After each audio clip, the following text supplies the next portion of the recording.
Good morning students. मैं doctor के Gupta, associate professor in physics, R D girls college Bharatpur. आज हम डेविशन एंड जर्मर प्रयोग की सहायता से इलेक्ट्रॉन के विवर्तन का अध्ययन करेंगे और सिद्ध करेंगे कि इलेक्ट्रॉन की तरंग प्रकृति होती है। यहाँ चित्र में डेविशन और जर्मर का एक्सपेरिमेंट दर्शाया गया है।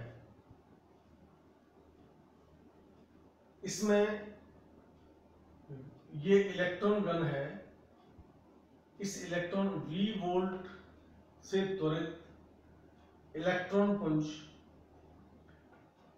एक निकल क्रिस्टल पर आपतित होता है। ये इंसिडेंट इलेक्ट्रॉन बीम है। इस निकल क्रिस्टल से ये किरण पुंज विभिन्न दिशाओं में स्कैटर्ड हो जाता है, प्रकीर्णित हो जाता है। यहाँ पर एक डिटेक्टर लगाया हुआ है जो सर्कुलर स्केल पर घूमता है। इस डिटेक्टर से हम यहाँ से स्कैटर्ड बीम की इंटेंसिटी मेजर कर लेते हैं और इसको इस सर्कुलर स्केल पर डिफरेंट एंगल्स पर रोटेट करते हुए प्रत्येक स्थिति में एंगल फाई ज्ञात कर लेते हैं। अलग अलग V यानी पोटेंशियल का मान अलग अलग रखते हुए हम विभिन्न स्थितियों में इस प्रयोग को कर सकते हैं। इसको करने के बाद इलेक्ट्रॉन की इंटेंसिटी और प्रकीर्णन कोण फाई में ग्राफ खींचते हैं तो इस फिगर सेकंड के अनुसार हमें डिफरेंट ग्राफ डिफरेंट वोल्टेज पर प्राप्त होते हैं। ये पोलराइज्ड ग्राफ हैं, ध्रुवीय ग्राफ हैं। अब इससे हम वेवलेंथ मेजर करेंगे। ब्रैग्स लॉ से हम जानते हैं कि 2d sin theta equals to n lambda. Nickel crystal के लिए n इक्वल्स टू 1 होता है।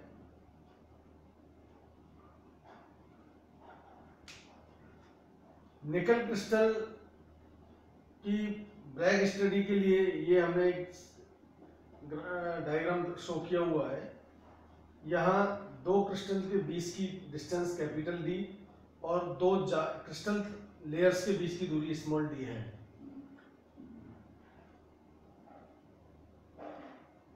इस डायग्राम से आप देख सकते हैं कि D equals to d sin theta by 2। ये angle d sin phi by 2, this angle is phi by 2, this angle is theta.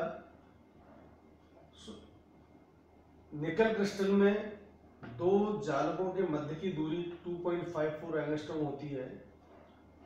तो इससे D आपका आ गया 2.54 sin 25, क्योंकि ये इस एंगल का हाफ है 5/2। So this D is 0.91 angstrom. Theta angle आप निकाल सकते हो 65, क्योंकि इस ट्रायंगल में भी अगर हम देखें तो theta plus 5/2 plus 90 equals to 180। So and this 5/2 is 25, that's why theta equals to 65 degree. Theta का ये मान इस फॉर्मूले में रखने पर wavelength lambda equals to 2 into 0.91 into sine 65। इसको कैलकुलेट करने पर ये वैल्यू आती है लैम्डा इक्वल्स टू 1.65 एंगस्ट्रॉम। ये हमारी एक्सपेरिमेंटल वैल्यू हमें प्राप्त हुई। अब डी ब्रोगली के अनुसार we know that lambda equals to 12.27 upon under the root v angstrom. ये हमने पिछले वीडियोस में ये डिराइव किया था। यहाँ v इक्वल्स टू 54 वोल्ट पर आपको मैक्सिमम इंटेंसिटी प्राप्त हो रही है, तो 54 हमने V का मान रखा, तो लैम्डा आपका आ गया 1.67 एंगस्ट्रॉम। तो इस तरह से हम देखते हैं कि थ्योरेटिकल वैल्यू और एक्सपेरिमेंटल वैल्यू लगभग समान प्राप्त हो रही हैं। इसका मतलब ये हुआ कि डेविसन जर्मर के तरंग दैर्घ्य के प्रयोग से तरंग दैर्घ्य का प्रायोगिक मान 1.65 एंगस्ट्रॉम है और सैद्धांतिक मान 1.67 एंगस्ट्रॉम है। तो ये दोनों मान लगभग एक दूसरे के बराबर हैं, जो कि इलेक्ट्रॉन की तरंग प्रकृति की पुष्टि करता है। इस तरह से डेविसन और जर्मर एक्सपेरिमेंट के द्वारा इलेक्ट्रॉन की तरंग प्रकृति की पुष्टि होती है। Thank you.